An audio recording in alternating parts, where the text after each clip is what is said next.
ദിവ്യകാരുണ്യനാഥനായ ഈശോയെ, ഞങ്ങൾ അങ്ങേ ആരാധിക്കുന്നു, ഞങ്ങൾ അങ്ങേ സ്തുതിക്കുന്നു. കർത്താവേ, ഞങ്ങളുടെ അനന്തമായ സ്നേഹത്തെ പ്രതി ഇയാൾ ധാരയിൽ ഞങ്ങളുടെ കൂടെ ആയിരിക്കുന്നു. ഈ കരുണയുടെ തിരുമണിക്കൂറിൽ നീ ഞങ്ങളെ സമൃദ്ധമായി അനുഗ്രഹിച്ചു. ഞങ്ങളുടെ ജീവിതങ്ങളെ പരിശോധിക്കുമ്പോൾ നിന്റെ അവാച്യമായ സ്നേഹവും കരുണയും ആവോളം അനുഭവിക്കുവാൻ ഞങ്ങൾക്കിടയായി. കർത്താവേ, നിന്റെ വലിയ സ്നേഹത്തെയും കരുണയെയും ഓർത്ത് നിനക്ക് ഞങ്ങൾ നന്ദി പറയുന്നു. ഈ കരുണയുടെ തിരുമണിക്കൂറിൽ നിന്റെ കൂടെ ആയിരുന്നു കൊണ്ട് നിന്റെ സ്നേഹം മനസ്സിലാക്കുവാനും നിന്റെ കരുണയും കരുതലുമൊക്കെ തിരിച്ചറിയുവാനും ഞങ്ങളുടെ ജീവിതങ്ങളെ നീ ആഗ്രഹിക്കുന്ന രീതിയിൽ നവീകരിക്കുവാനുമായിട്ടുള്ള കൃപയ്ക്ക് വേണ്ടി ഈ നിമിഷം ഞങ്ങൾ പ്രാർത്ഥിക്കുന്നു. തിരുവോസ്തുരൂപനായ ഈശോയെ, നിന്റെ സ്നേഹത്തിൽ ഞങ്ങളെ ചേർത്ത് പിടിക്കണമേ. നിന്റെ കരുണയാൽ ഞങ്ങളെ കഴുകി വിശുദ്ധീകരിക്കണമേ എന്ന് പ്രാർത്ഥിക്കുന്നു. ഈശോയുടെ തിരുരക്തത്താലും തിരുജലത്താലും ഞങ്ങളെ കഴുകി വിശുദ്ധീകരിക്കണമേ എന്ന് പ്രാർത്ഥിക്കുന്നു. കർത്താവിൻ്റെ കാരുണ്യത്തിലും കർത്താവിൻ്റെ സ്നേഹത്തിലും പൂർണ്ണമായ വിശ്വാസം അർപ്പിച്ചുകൊണ്ട് നമുക്ക് പ്രാർത്ഥിക്കാം. ഈശോയുടെ തിരുഹൃദയത്തിൽ നിന്ന് ഞങ്ങൾക്ക് കാരുണ്യ സ്രോതസ്സായി ഒഴുകിയിറങ്ങിയ തിരുരക്തമേ, തിരുജലമേ, ഈശോയുടെ തിരുഹൃദയത്തിൽ നിന്ന് ഞങ്ങൾക്ക് കാരുണ്യ സ്രോതസ്സായി ഒഴുകിയിറങ്ങിയ തിരുരക്തമേ, തിരുജലമേ, ഈശോയുടെ തിരുഹൃദയത്തിൽ നിന്ന് ഞങ്ങൾക്ക് കാരുണ്യ സ്രോതസ്സായി ഒഴുകിയിറങ്ങിയ തിരുരക്തമേ, തിരുജലമേ, ശരണപ്പെടുന്നു. ഈശോയിൽ പ്രിയപ്പെട്ടവരെ, ഈ കരുണയുടെ തിരുമണിക്കൂറിൽ നമ്മുടെ ജീവിതങ്ങളെ പരിശോധിക്കാം. ദൈവാവർത്തന പുസ്തകം 7-ാം അധ്യായം 6-ാമത്തെ തിരുവചനം പറയുന്നു, നിങ്ങളുടെ ദൈവമായ കർത്താവിന് നിങ്ങൾ വിശുദ്ധ ജനമാണ്. ഭൂമുഖത്തുള്ള എല്ലാ ജനതകളിൽ നിന്നും തന്റെ സ്വന്തം ജനമാകേണ്ടതിന് അവിടുന്ന് നിങ്ങളെ തെരഞ്ഞെടുത്തിരിക്കുന്നു. ഇത് വലിയ സവിശേഷത നമ്മൾ ഇന്ന് കാണുകയാണ്. നമ്മുടെ ജീവിതങ്ങളെ പരിശോധിക്കുമ്പോൾ ദൈവം എത്രമാത്രം നമുക്ക് വേണ്ടി പദ്ധതി ഒരുക്കി നമ്മളെ ദൈവത്തിന്റെ സ്നേഹത്തിൽ ചേർത്ത് നിർത്തുകയാണ്. നമ്മളെ ദൈവത്തിന്റെ വിശുദ്ധ ജനമാക്കി മാറ്റുകയാണ്. ഭൂമുഖത്തുള്ള എല്ലാ ജനതകളിൽ നിന്നും തന്റെ സ്വന്തം ജനമാകേണ്ടതിന് അവിടുന്ന് നമ്മളെ ഓരോരുത്തരെയും തിരഞ്ഞെടുത്തു. ഈ ഒരു വലിയ വിശ്വാസത്തിൽ ജീവിക്കുവാനും ആ വിശ്വാസത്തിൽ ആഴപ്പെട്ടുകൊണ്ട് കർത്താവിൻ്റെ പ്രിയപ്പെട്ട അജഗണമായി നാം ഓരോരുത്തരും മാറുവാനായിട്ട് നമുക്ക് പരിശ്രമിക്കാം. ഈ വിശുദ്ധജനമായി മാറുവാനായിട്ട് നമ്മൾ ചെയ്യേണ്ട കാര്യം എന്താണ് എന്നുള്ള കാര്യം കൂടി വചനം നമ്മളെ പഠിപ്പിക്കുന്നുണ്ട്. 7-ാം അധ്യായം 9-ാമത്തെ തിരുവചനത്തിൽ പറയുന്നു, അതിനാൽ നിങ്ങൾ അറിഞ്ഞുകൊള്ളുക, നിങ്ങളുടെ ദൈവമായ കർത്താവാണ് ദൈവം. തന്നെ സ്നേഹിക്കുകയും തൻ്റെ കൽപ്പന പാലിക്കുകയും ചെയ്യുന്നവനോട് 1000 തലമുറകൾ വരെ ഉടമ്പടി പാലിക്കുകയും അചഞ്ചലമായ സ്നേഹം പ്രകടിപ്പിക്കുകയും ചെയ്യുന്ന വിശ്വസ്തനായ ദൈവം. നമ്മുടെ ദൈവം നമ്മളെ പരിപാലിക്കുന്ന ദൈവമാണ്. ദൈവമായ കർത്താവാണ് നമ്മുടെ ദൈവം. ആ ഒരു വലിയ വിശ്വാസത്തിൽ ആഴപ്പെടുവാനാണ് നമ്മൾ ചെയ്യേണ്ടത് ദൈവത്തിൻ്റെ കൽപ്പനകൾ പാലിക്കുക. നമ്മൾ കൽപ്പനകൾ പാലിക്കാൻ തുടങ്ങുമ്പോൾ ദൈവത്തിൻ്റെ അനുഗ്രഹം നമ്മുടെ തലമുറകളിലേക്ക് വർഷിക്കപ്പെടുകയാണ്. പലപ്പോഴും നമ്മുടെയൊക്കെ ജീവിതങ്ങളെ പരിശോധിക്കുകയാണെങ്കിൽ ദൈവവുമായിട്ടുള്ള നമ്മുടെ ആഴമായ ബന്ധം എന്തുമാത്രമുണ്ട്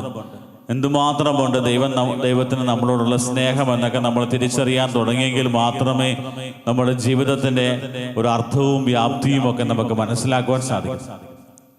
നമ്മുടെ ജീവിതങ്ങളെ പരിശോധിക്കും. നമ്മുടെ ആത്മീയ ജീവിതത്തിൽ എന്തുമാത്രം പ്രാധാന്യമാണ് എന്നെ എത്രമാത്രം സ്നേഹിക്കുകയും പരിപാലിക്കുകയും എൻ്റെ ജീവിതത്തിൽ എനിക്ക് വേണ്ടി പദ്ധതി ഒരുക്കി കാത്തിരിക്കുന്ന ദൈവത്തിനോട് ചേർന്നിരിക്കുമ്പോൾ എനിക്ക് ലഭിക്കുന്നത്. ആ ദൈവത്തെ തിരിച്ചറിയുവാനാണ് എനിക്ക് സാധിക്കാറുണ്ട്. എൻ്റെ ആത്മീയ ജീവിതത്തിൽ എനിക്ക് അപ്രകാരം ജീവിക്കാനായിട്ട് സാധിക്കുന്നുണ്ട്. ഈ കരുണയുടെ തിരുമണിക്കൂറിൽ നമുക്കും ദൈവത്തോട് ചേർന്നിരുന്ന് പ്രാർത്ഥിക്കാൻ പറ്റുന്നൊരു കാര്യം, ദൈവത്തിൻ്റെ അനുഗ്രഹങ്ങൾ തലമുറകളോളം നമ്മുടെ കുടുംബത്തിലും നമ്മുടെ വരും തലമുറയിലേക്കും വർഷിക്കപ്പെടുവാനായിട്ട് ഈ നിമിഷം നമുക്ക് പ്രാർത്ഥിക്കാം. വാഗ്ദാനങ്ങളിൽ വിശ്വസ്തനായവനാണ് ദൈവം.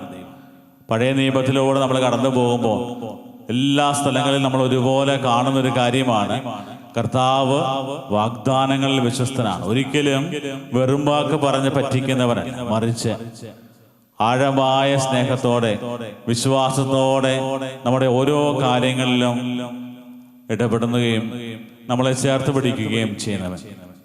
അതുകൊണ്ടാണ് സങ്കീർത്തനത്തിൽ കാണുന്നത്, അത്യുന്നതനായ ദൈവത്തെ ഞാൻ വിളിച്ചപേക്ഷിക്കുന്നു, എനിക്ക് വേണ്ടി എല്ലാം ചെയ്തു തരുന്ന ദൈവത്തെ തന്നെ.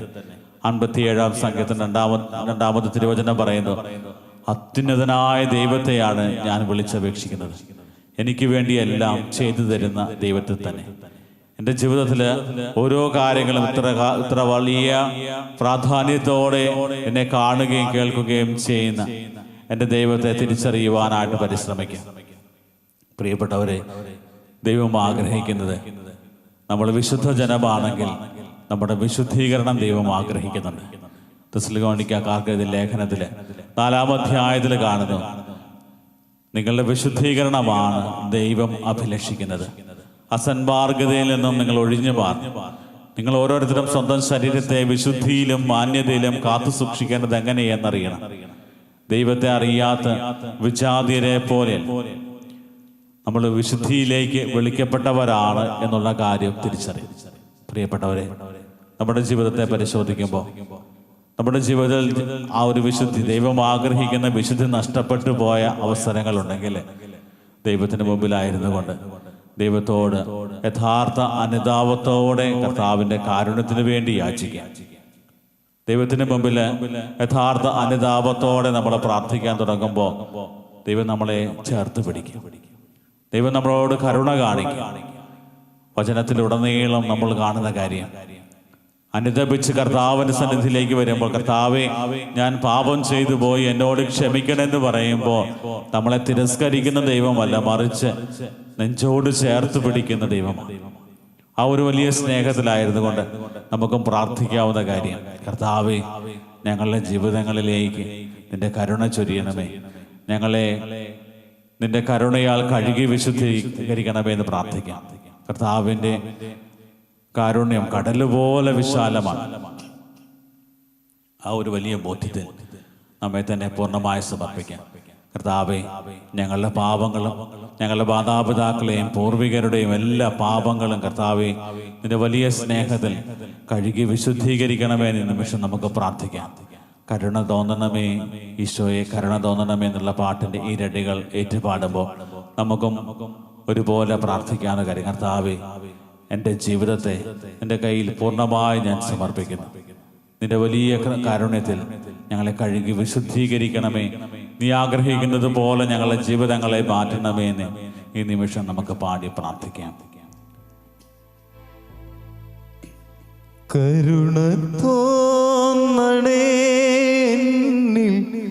അലിവു തോന്നണേ, പാപിയാണു ഞാൻ നാഥാ, പാപിയാണു ഞാൻ. ഒരിക്കൽ കൂടി ഏറ്റുപാടാം. കരുണ തോന്നണേ, അലിവു തോന്നണേ, പാപിയാണു ഞാൻ നാഥാ, പാപിയാണു ഞാൻ. കർത്താവിൻ്റെ ആശീർവാദം സ്വീകരിക്കുവാനായിട്ട് നമ്മൾ ഒരുങ്ങുമ്പോൾ കർത്താവിൻ്റെ കാരുണ്യത്തിൽ പൂർണ്ണമായ വിശ്വാസം അർപ്പിക്കാം. കർത്താവെ ഞാൻ അതിൽ ശരണപ്പെടുന്നുള്ള പ്രാർത്ഥനയോടെ കർത്താവിന് മുമ്പിലായിരിക്കുമ്പോൾ നമ്മുടെ എല്ലാ പ്രാർത്ഥനകളും നിയോഗങ്ങളും വളരെ പ്രത്യേകമായ ഓൺലൈനിലൂടെ ഈ കരുണയുടെ തിരുമണിക്കൂറിൽ പങ്കെടുത്ത് പ്രാർത്ഥിക്കുന്നവരുടെ നിയോഗം എല്ലാം സമർപ്പിച്ച് പ്രാർത്ഥിക്കാം.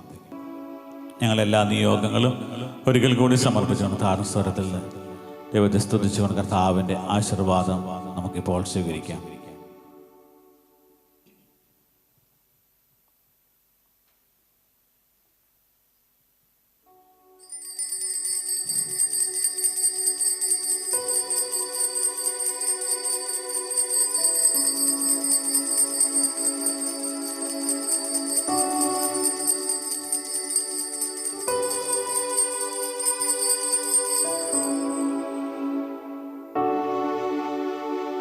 പരിശുദ്ധ പരമമാ ദിവ്യകാരുണ്യമേ, എന്നുമെന്നും അങ്ങേക്കാരാധന. പരിശുദ്ധ പരമമാ ദിവ്യകാരുണ്യമേ,